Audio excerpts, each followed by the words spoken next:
حق بن کر یہ چینل آگے آتا ہے، کبھی سچائی کا شیشہ یہی چینل دکھاتا ہے، کبھی اخبار عالم بھی یہی پڑھ کے سناتا ہے۔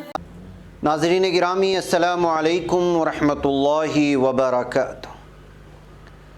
سیدھی بات کے تازہ ترین پرائم ٹائم میں آپ لوگوں کا استقبال ہے۔ ناظرین گرامی، میں انصار عزیز ندوی اس وقت آپ لوگوں کے سامنے کچھ اہم ترین خبریں، کچھ وائرل ویڈیوز اور کچھ تنقیدی تجزیے لے کر کے حاضر ہوا۔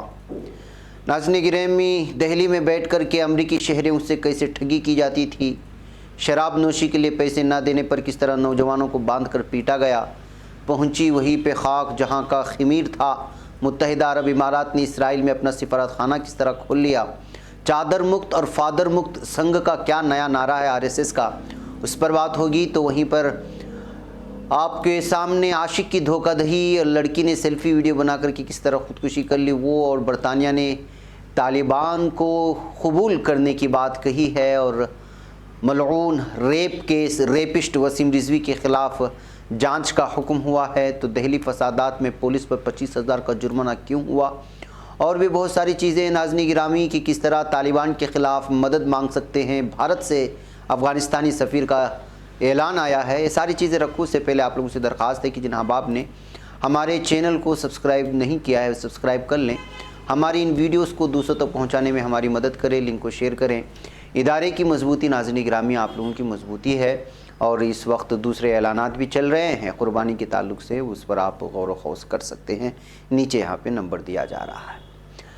ناظرین گرامی، آئیے میں آپ کو لے چلوں کہ RSS اس وقت کس طرح پورے ملک کو ہندوتوا کے چادر میں لپیٹنے کے لیے الگ ہی تھیوری اور سازش کر رہا ہے۔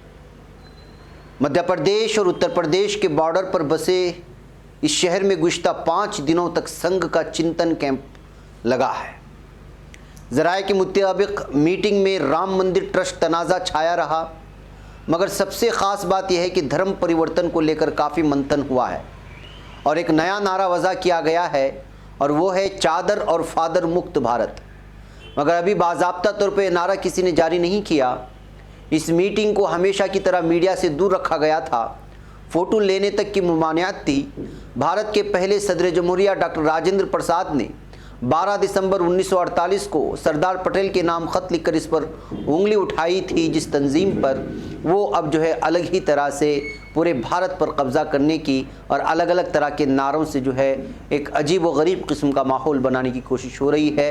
اس طرح الگ الگ تبصرے آپ پڑھنے کو ملتے ہیں اخبارات میں۔ آئیے دینک بھاسکر نے اپنی رپورٹ میں کیا کہا ہے اور کھل کر جو بات لکھی اس پر غور کرتے ہیں۔ دینک بھاسکر نے لکھا ہے کہ دھرم پریورتن کے ایشو پر سب سے زیادہ وقت صرف ہوا اس میٹنگ میں۔ بتایا جاتا ہے کہ سنگھ اس بات پر ابھی ایک رائے نہیں ہو پایا ہے کہ مرکز سے دھرم پریورتن پر قانون لانے کے لیے کیا کہا جائے۔ وہ یہ تجویز رکھنے کے بارے میں یکسو ہونا چاہتا ہے۔ اس کے علاوہ گھر واپسی کی مہم چلانے پر بھی غور کیا گیا ہے۔ گھر واپسی کے بارے میں آپ جانتے ہیں کہ کس طرح سے مسلمانوں کو واپس ہندو دھرم میں لانے کی جو سازش سے پہلے جو کچھ ہوا تھا، جو ہنگامہ مچا تھا، وہ سب آپ جانتے ہیں۔ اس کے علاوہ سنگھ کو ملک میں مسلمانوں کی بڑھتی آبادی پر بھی تشویش ہے، اور آبادی کنٹرول بل کے بارے میں کہا جا رہا ہے کہ اس کے پیچھے RSS کی پوری طرح سوچی سمجھی سازش ہے، جو اس وقت لائے جانے کی کوششیں ہو رہی ہیں ملک کے مختلف ریاستوں میں۔ مزید ہے کہ سنگھ نے مسلم اکثریتی علاقوں میں شاخائیں لگانے کے فیصلے پر مہر لگا دی ہے۔ گرچہ کام چل رہا تھا مگر رفتار بہت سست تھی۔ اس میں مسلم راشٹریہ منچ کی مدد لی جا رہی ہے، جو سنگھ کا ہی ایک ونگ ہے، اور اندریش کمار اس کا سرپرست ہے، اور اسی کی مدد سے یہ ساری کچھ ہو رہی ہے۔ یہ دینک بھاسکر نے پوری طرح سے کھل کر کے میٹنگ میں جو باتیں ہوئی ہیں اس کو بیان کرنے کی کوشش کی ہے، جو اس وقت سرخیوں میں آ گئی ہے۔ اس سے آپ اندازہ لگا سکتے ہیں کہ اس وقت کیا کچھ سازشیں بھارت میں ہو رہی ہیں۔ ناظرین گرامی، پہنچی وہیں پہ خاک جہاں کا خمیر تھا۔ یہ لیجئے، اب متحدہ عرب امارات نے اسرائیل میں اپنا سفارت خانہ کھول کر کے اپنی اسلام دشمنی اور منافقت کا ثبوت دے دیا ہے۔ جی ہاں، متحدہ عرب امارات اور اسرائیل کے درمیان سفارتی تعلقات گزشتہ سال 13 اگست کو بحال ہوئے تھے۔ یہ بات آپ جانتے ہیں، جس کو 1 سال مکمل ہونے سے قبل ہی UAE نے تل ابیب میں اپنے سفارت خانے کا افتتاح کر لیا تھا۔ غیر ملکی